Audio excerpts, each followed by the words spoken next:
Moments ago, Israel launched Operation Rising Lion, a targeted military operation to roll back the Iranian threat to Israel's very survival. This operation will continue for as many days as it takes to remove this threat. For decades, the tyrants of Tehran have brazenly, openly called for Israel's destruction. They've backed up their genocidal rhetoric with a program to develop nuclear weapons. In recent years, Iran has produced enough highly enriched uranium for 9 atom bombs. 9. In recent months, Iran has taken steps that it has never taken before, steps to weaponize this enriched uranium. And if not stopped, Iran could produce a nuclear weapon in a very short time. It could be a year, it could be within a few months, less than a year. This is a clear and present danger to Israel's very survival. 80 years ago, the Jewish people were the victims of a Holocaust perpetrated by the Nazi regime. Today, the Jewish state refuses to be a victim of a nuclear Holocaust perpetrated by the Iranian regime. Now, as Prime Minister, I've made it clear time and again, Israel will never allow those who call for our annihilation to develop the means to achieve that goal. Tonight, Israel backs those words with action. We struck at the heart of Iran's nuclear enrichment program. We struck at the heart of Iran's nuclear weaponization program. We targeted Iran's main enrichment facility in Natanz. We targeted Iran's leading nuclear scientists working on the Iranian bomb. We also struck at the heart of Iran's ballistic missile program. Last year, Iran fired 300 ballistic missiles at Israel. Each of these missiles carries a ton of explosives and threatens the lives of hundreds of people. Soon, those missiles could carry a nuclear payload, threatening the lives not of hundreds, but of millions.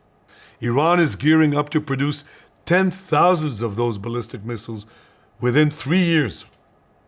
Now just imagine 10,000 tons of TNT landing on a country the size of New Jersey. This is an intolerable threat. It too must be stopped. Iran is now working on what it calls the new plan to destroy Israel. You see, the old plan failed. Iran and its proxies tried to encircle Israel with a ring of fire and to attack us with the horrible attack of October 7th. But the people of Israel, the soldiers of Israel, rose like lions to defend our country. We crushed Hamas, we devastated Hezbollah, we hit Iranian proxies in Syria and Yemen.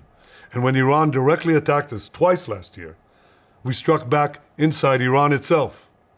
Yet in defending ourselves, we also defend others. We defend our Arab neighbors. They too have suffered from Iran's campaign of chaos and carnage.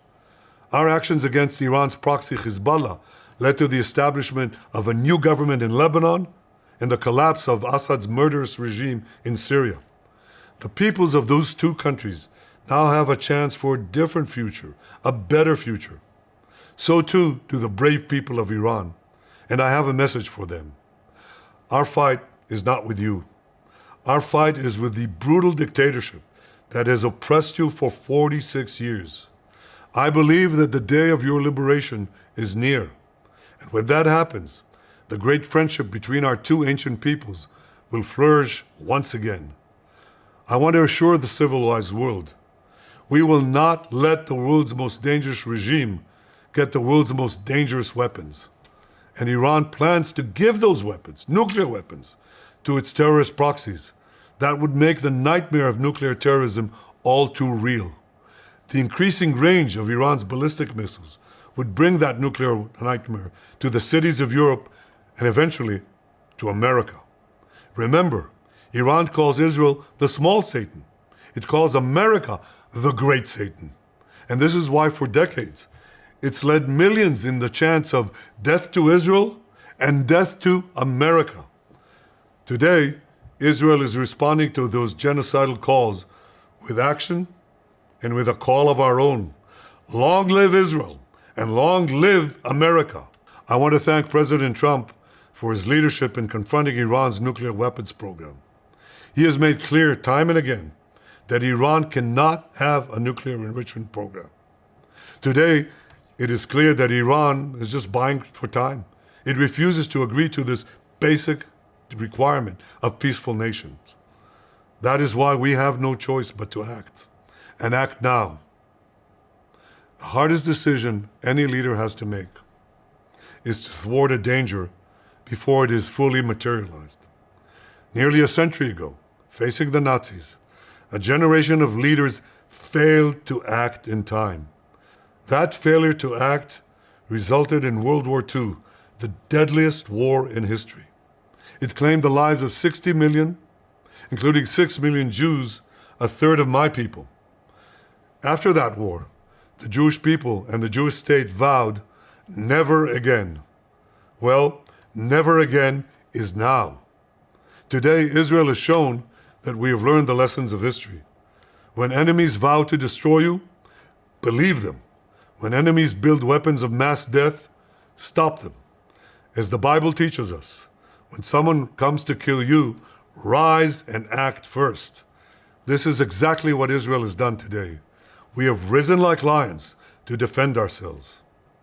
Over 3,000 years ago, Moses gave the people of Israel a message that has steeled their resolve ever since. Be strong and courageous, he said. Today, our strong and courageous soldiers and people stand together to defend ourselves against those who seek our destruction. And by defending ourselves, we defend many others and we roll back a murderous tyranny.